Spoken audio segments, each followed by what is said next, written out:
नमस्कार and welcome back. बड़ी interesting video लगने वाली है आपको, क्योंकि आज जो चाइना बोलता है कि उसकी इकॉनमी 5% पे राइज कर रही है, नासा ने एक पिक्चर निकाली, एक फोटो, जिसने दिखा दिया कि भारत के अंदर जो आप लाइट्स देखते हैं वो पूरे भारत में आपको दिखाई देती हैं कि चमचमाहट है, दिवाली है हर रोज की। और चाइना के अंदर उल्टा है, मातम मचा हुआ है। स्पेस से उन्होंने दिखा दिया कि China is going dark. Satellite की इमेजेस लाई नहीं करती।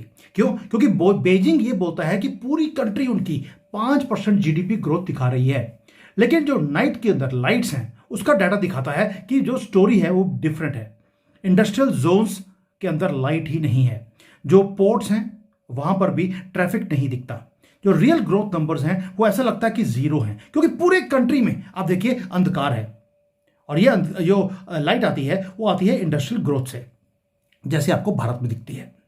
यहां कई लोगों ने बोलना शुरू कर दिया कि हो सकता है कि चाइना में जीरो नहीं नेगेटिव ग्रोथ हो। मैं पहले बोला आपको कि यहां पे जो प्राइसेस 2020 में थी, वो खाने पीने की चीजें हैं या कोई भी चीज आप लेने जाते हैं, उसके प्राइसेस 2020 से भी कम है। यानी कि हम देख रहे हैं कि जो इकोनॉमिक एक एक्ट है कंट्री का, वो खत्म हो रहा है, वैनिश हो रहा है। और 30 साल से डील बड़ी सिंपल थी लोगों के साथ, कि लोगों को कंट्रोल किया गया और उसके बदले में इनको प्रॉस्पेरिटी दी गई। अब जो सीसीपी है उन्होंने प्रॉस्पेरिटी लोगों को दिया भी है। आज दुनिया के मैक्सिमम या जो बड़े बिलियनियर्स हैं वो आपको चाइना से दिखते हैं। डील वो खत्म हो चुकी है, लोगों को प्रॉस्पेरिटी मिल नहीं रही, तो लोग बोलते हैं कंट्रोल काहेगा। तो अब ब्रेक डाउन करेंगे कि जो ये मिरेकल था चाइना का, इकोनॉमिक मिरेकल, उसका क्या हुआ, और ये जो स्लंप है अब इसका होगा क्या। सिंपल सिस्टमेटिक कोलैप्स मैं अपनी आंखों के सामने देख रहा हूं और नासा ने इसको प्रूव किया है। शॉक वेव्स हिट होने शुरू हो गए सब जगह पर, जहां मर्जी चाइना में कोई लोग रहते हैं। अब थोड़ा देखते हैं कि ऑफिशियल नैरेटिव क्या है। नैरेटिव ये था कि हमारी जीडीपी 5% पे ग्रो कर रही है। साथ में इन्होंने ये भी बता दिया कि हमारे पास 1 ट्रिलियन से ज्यादा सरप्लस है, यानी कि हम एक्सपोर्ट ज्यादा कर रहे हैं, इंपोर्ट कम कर रहे हैं। ऑन पेपर ये लगेगा यार चाइना तो बहुत पावरफुल है, लेकिन ग्राउंड के ऊपर कुछ और है। घोस्ट बन चुका है पूरा कंट्री। कई जो सीनियर इकोनॉमिस्ट हैं जो चाइना के स्टेट ओन्ड इंस्टीट्यूशंस को चलाते हैं, उन्होंने बोला भी, उन्होंने क्वेश्चन किया डाटा के ऊपर। उन्होंने बोला कि अगर रियल ग्रोथ 5% थी तो हमारे यहां पर इतनी ज्यादा मायूसी क्यों छाई हुई है। और जैसे ही उन्होंने ये पोस्ट किया, कुछ दिनों के बाद वो आदमी गायब हो गया। जब आपके एक्सपर्ट्स जिंदगी से गायब होने शुरू हो जाएं, इसका मतलब जो डाटा बाहर निकला था वो डेंजरस था। जो रिसर्चर्स हैं उन्होंने जब ट्रैक किया सैटेलाइट की इमेजेस को पिछले 25 साल की, उन्होंने देखा कि यार जो सैटेलाइट की इमेजेस है वहां पे लाइटें बढ़नी चाहिए थी, वो लाइटें कम होनी शुरू हो गई। यानी कि जो जीडीपी के नंबर्स हैं वो ऑलमोस्ट 35% जरूरत से ज्यादा इन्फ्लेटेड है। अगर आप देखिए, चाइना बोलता है कि $19 ट्रिलियन की इकॉनमी है। अगर मैं इसको 35% लेता हूं तो ऑलमोस्ट 12-13 ट्रिलियन डॉलर की इकॉनमी रहती है। मैं 14 बोल रहा था, इनके हिसाब से ऑलमोस्ट 13 ट्रिलियन, वहीं पे आंकड़ा वहीं पे बैठता है। दैट मीन्स जो गवर्नमेंट की जो पॉलिसीज थी वो बन रही हैं $19 ट्रिलियन के हिसाब से, एक्चुअल में है 13 के हिसाब से, वो कभी भी मैच नहीं कर सकता। और इसीलिए जो बिजनेस की इन्वेस्टमेंट्स हैं वो गिरनी शुरू हो गई पहली बार पिछले 30 सालों में। 30 सालों में चाइना ने बहुत तरक्की देखी, लेकिन अब यहां पर क्या हो रहा है, जो कंज्यूमर प्राइसेस है मैंने पहले बताया, it has become zero, increase नहीं हो रही, वो नीचे आ रही हैं। इसका मतलब है कि यहां पर इन्फ्लेशन नहीं डिफ्लेशन है, और जो इकोनॉमी है उसको हार्ट अटैक हो चुका है, उसको आईसीयू में डालना जरूरी है। अब जो ट्रैप क्या है, अब आप बोलेंगे यार कि जैसे अमेरिका है, अपनी इकोनॉमी को चलाने के लिए वो अपने नोटों को प्रिंट करता है, डॉलर प्रिंट करता है, तो चाइना भी नोटों को प्रिंट कर सकता है। पिछले 25-30 साल में इन्होंने ऐसे ही किया, लेकिन ये ट्रैप है। इसको मैं बोलता हूं, जैसे इकोनॉमी में बोलते हैं हम लोग, बैलेंस शीट का रिसेशन। ये सेम नाइटमेयर है जो जापान को भी फॉलो किया। जापान ने भी नोटों को प्रिंट करना शुरू कर दिया, इंटरेस्ट रेट को जीरो कर दिया। आज 30 साल हो गए, जापान उसमें से बाहर निकल नहीं पा रहा। लेकिन जापान के पास एक एडवांटेज था, जापान बहुत ही ज्यादा रिच कंट्री था। जब वहां पर रिसेशन आया तो वो 30 साल निकाल गए, क्योंकि वो अमीरी जो थी अब तक वो यूज करते रहे। लेकिन चाइना वहां पर नहीं पहुंचाए, they have not become rich, super rich जैसे जापान था। ऊपर से कंट्री बहुत बड़ी है, तो जो मैकेनिज्म है कंट्री का वो क्रैश की तरफ है। क्यों बोल रहा हूं? क्योंकि रियल एस्टेट है, इनका इंजन था, ऑलरेडी डाउन है। हाउस प्राइसेस डाउन आ चुके हैं। आज ऑलमोस्ट 30 महीने हो गए हाउस प्राइसेस कम होती जा रही हैं। अभी अगले 12-15 महीने और हाउस प्राइसेस कम आएंगी। 30 से लेकर 50% प्राइसेस कम हो चुकी हैं। जब ऐसा काम होता है तो दुनिया, जिन्होंने लोगों ने यहाँ पे मकान खरीदे हैं, वो देखते हैं कि उनकी पूरी लाइफ सेविंग्स वो इवेपोरेट हो गई। उनकी जो वेल्थ है वो अपने घर के साथ जुड़ी हुई थी, वो इवेपोरेट हो गई है। तो होता क्या है, आप पैनिक में आ जाते हैं, आप सेव करते हैं, आप स्पेंड नहीं करते। और इसके कारण अब जब लोग स्पेंड ही नहीं कर रहे तो प्राइवेट इन्वेस्टमेंट भी जो है वो भी नेगेटिव हो गई। लोगों ने अपना पैसा निकालकर चाइना से बाहर निकालना शुरू कर दिया। अब जो कंट्री है वो इस वैक्यूम को भरने के लिए आई। उन्होंने जो स्टेट की ओन्ड, जिसको पब्लिक सेक्टर एंटरप्राइजेस बोलते हैं, उन्होंने उसको बढ़ावा देना शुरू कर दिया। लेकिन जो कंट्री की जो स्टेट ओन्ड कंपनीज होती हैं, जैसे भारत में है, वो सारी लॉस मेकिंग है, इनएफिशिएंट है। वो पैसे को बर्न करती हैं लेकिन वैल्यू को क्रिएट नहीं करती। यानी कि डेट और कंट्री का बढ़ता रहता है लेकिन कंट्री नहीं चलती और ना ही प्रोडक्ट बनते हैं। वही चीज चाइना के साथ हो रही है। साथ में एक काम और हो गया, जब डोमेस्टिक जो डिमांड है कम हो गई, इसलिए लाइटें बंद हैं नासा की तरफ से। ये ऐसी बंद नहीं हुई हैं, यानी कि कोई भी कंट्री में आदमी कोई बाई नहीं कर रहा। तो बीजिंग ने सोचा यार एक काम करते हैं, क्यों ना जो यहां पे जो सामान बन रहा है इसको दुनिया को बेचना शुरू कर दें। फिर आया कोविड के टाइम पे एंटी चाइना एक मुहिम शुरू हो गई पूरी दुनिया में, हम चाइना से नहीं खरीदेंगे। लेकिन चाइना ने क्या किया, इन्होंने जो रॉ मटेरियल कॉस्ट है उससे भी सस्ते में माल बनाकर बाहर डंप करना शुरू कर दिया। इलेक्ट्रिक व्हीकल्स हैं, सोलर पैनल्स हैं, स्टील है, आप कुछ भी ले लीजिए, बिलो कॉस्ट इन्होंने बेचा। लेकिन इसमें भी लोचा है। ये बोलते हैं कि भाई हम ग्लोबल मैन्युफैक्चरिंग का 33% चाइना अकेला बनाता है। लेकिन अगर आप देखेंगे ग्लोबल कंजम्पशन वो सिर्फ 13% है, यानी कि 33% ये क्लेम करते हैं, 13% कंजम्पशन है, बाकी 20% कहां जा रहा है, मैथ्स मैच नहीं होती।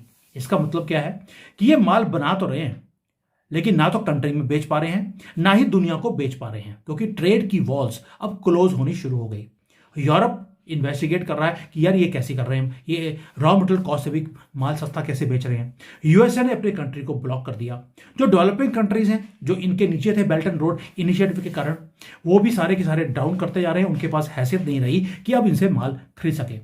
यानी कि चाइना ट्राई कर रहा है कि उनकी डिफ्लेशन को वो आगे एक्सपोर्ट कर दे। जैसे अमेरिका इन्फ्लेशन को एक्सपोर्ट करता है, चाइना अपनी डिफ्लेशन को एक्सपोर्ट करके अपने आप को बचाने की कोशिश कर रहा है।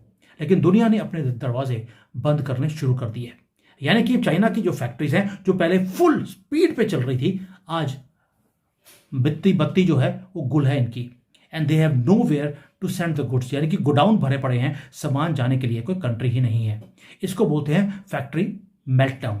ये लाइटें जो नासा ने दिखाई हैं वो ऐसे ही बंद नहीं हुई। आप कंपैरिजन देख लीजिए, भारत के अंदर लाइटों का क्या है, पूरा नॉर्थ टू साउथ, और चाइना का सिर्फ कोस्टल जो सिटीज है वहां पर लाइट दिखती है, बाकी पूरी कंट्री में बत्ती ही नहीं चल रही क्योंकि उसके पैसे नहीं है। अब लोगों का क्या है, ऊपर से आती है CIA बीच पे। अब होता क्या है, चाइना ने बोला था एक ही चीज कि भाई पॉलिटिक्स आप मेरे को छोड़ दीजिए। जब लोगों के पास पैसे नहीं आए तो वो लोग बोलते हैं पॉलिटिक्स हम अपने हाथ में क्यों ना लें। अब इन्होंने बोलना शुरू कर दिया कि लोगों ने सड़कों पे आना शुरू हो गया। 5,000 से ज्यादा प्रोटेस्ट हुए हैं 2025 में। CIA ने ओपनली वीडियोस को स्प्रेड करना शुरू कर दिया कि आप हमें ज्वाइन कर लीजिए, हमारे इन्फॉर्मर बन जाइए और इस गवर्नमेंट को उखाड़ कर अब फेंक दीजिए। यानी कि जो सोशल अनरेस्ट है उसको पुश किया जा रहा है CIA की तरफ से। ये छोड़ने वाले नहीं है। डोनाल्ड ट्रंप ने पहले बोला मेरा सबसे बड़ा दुश्मन वो चाइना है, क्योंकि 2020 की जो इलेक्शंस हैं उसमें डोनाल्ड ट्रंप जो हारे थे उसमें चाइना का बहुत बड़ा हाथ था। इन्होंने पूरा सोशल मीडिया भर दिया डोनाल्ड ट्रंप को हराने के लिए। ऊपर से कोविड भी बड़े टाइमली दिया गया ताकि जब इकोनॉमी डाउन आएगी डोनाल्ड ट्रंप हार जाएंगे। और आज क्या हो रहा है, यहां पर जो है लोकल करप्शन बढ़ती जा रही है, लोगों का गुस्सा है और लोगों ने बोलना शुरू कर दिया अब हमें फ्रीडम चाहिए। क्यों? प्राइसेस कम हो रही हैं, एक्सपोर्ट हो नहीं रहा, माल बिक नहीं रहा, हाउस की प्राइसेस कम हो गए, यूथ की अनएम्प्लॉयमेंट है, people do not know what to do, they are opting out. लोगों ने मैरिज करनी बंद कर दी, बच्चे पैदा करने बंद कर दिए। अब मॉर्टगेज लोगों का किया हुआ है, उसके पैसे देने के लिए पैसे नहीं है, कोई होप नहीं है यहां पर। इसलिए जो गवर्नमेंट बोलती थी हमें राज करने दीजिए, आपको हम अमीर बना देंगे, वो रूल टूट गया। इसलिए जो लोगों ने गरीब होना शुरू हुआ, यहां पर रेवोल्यूशन को एक हवा चाहिए थी, वो CIA ने देनी शुरू कर दी। अब कंट्री के पास चॉइस क्या है और कंट्री कर क्या रही है। अब आपको लगेगा कि यार कंट्री जो है वो हेल्थ केयर के ऊपर स्पेंड करेगी या वो हाउस होल्ड्स को कुछ कैश दे देगी, वो मार्केट के अंदर रिफॉर्म्स करेगी। इन्होंने ऐसा कुछ नहीं किया क्योंकि पैसा ही नहीं है। तो कंट्री कर क्या रही है, उन्होंने कंट्रोल्स को और भी ज़्यादा इंक्रीज कर दिया। जो ऑफिशियल लाइन है अभी वो ये है कि इकोनॉमी से ज़्यादा इंपॉर्टेंट हमारे देश की सिक्योरिटी है, और under the name of security वो क्या कर रहे हैं, सारे के सारे जो रिसोर्सेज हैं उनको शिफ्ट कर दिया। जो मिलिट्री इंडस्ट्रियल कॉम्प्लेक्स है उसमें सारा पैसा जा रहा है, उसमें लोगों को नौकरी दी जा रही है। यानी कि जो मिलिट्री लीडरशिप है उसको बढ़ावा दिया जा रहा है कॉम्प्लेक्स को, और साथ में वहां पर जितने पुराने जनरल थे जो लॉयल नहीं हो सकते थे हो, लेकिन वो कहते हैं कि यार हो सकता है पुराने वाले लोग हैं, ये सीआईए के साथ हाथ ना मिला लें, यंग बच्चा का ये काम करेगा नहीं, उन्होंने सबको पकड़ के या तो सूली पे टांग दिया या बाहर निकाल दिया।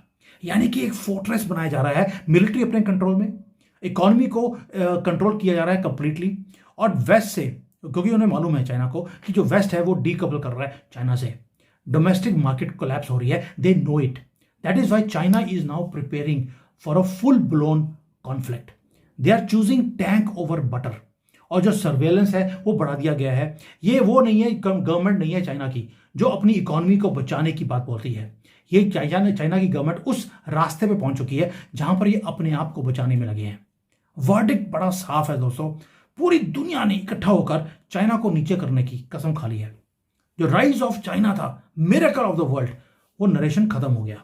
नासा ने प्रूव कर दिया कि स्टैग्नेशन ऑफ चाइना शुरू हो चुका है, और ये चाइन जायंट जब स्टैग्नेट होता है वो और भी ज्यादा डेंजरस हो जाता है। जैसे एक शेर जब वुंडेड हो वो बहुत ज्यादा खतरनाक हो जाता है, चाइना उसी फेज में पहुंच गया।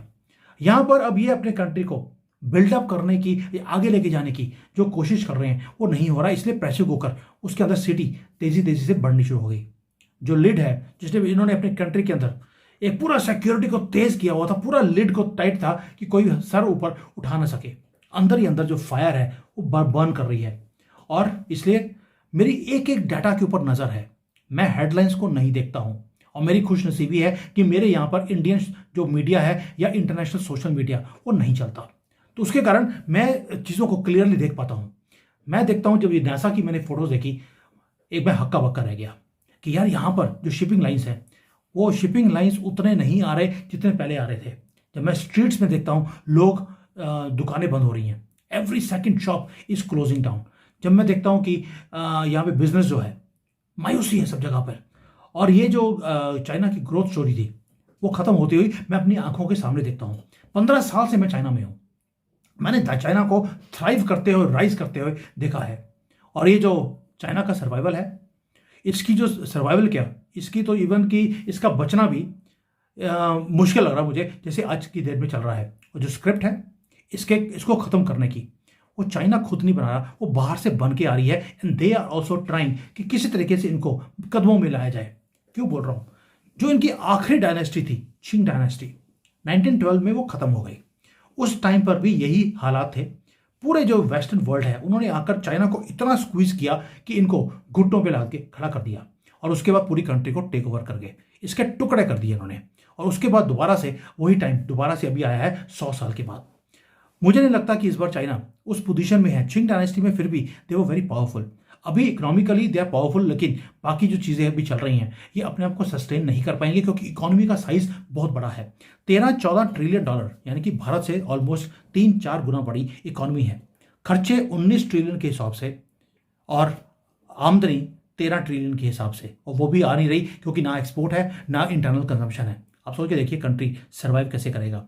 और ये जो प्ले है डोनाल्ड ट्रंप का, चाइना मेरा नंबर 1 दुश्मन है, इसको मुझे सीधा करना है, I think he is playing his cards very nicely. अब देखते हैं शी जिनपिंग अपने कार्ड्स को कैसे खेलते हैं। थैंक यू, जय हिंद।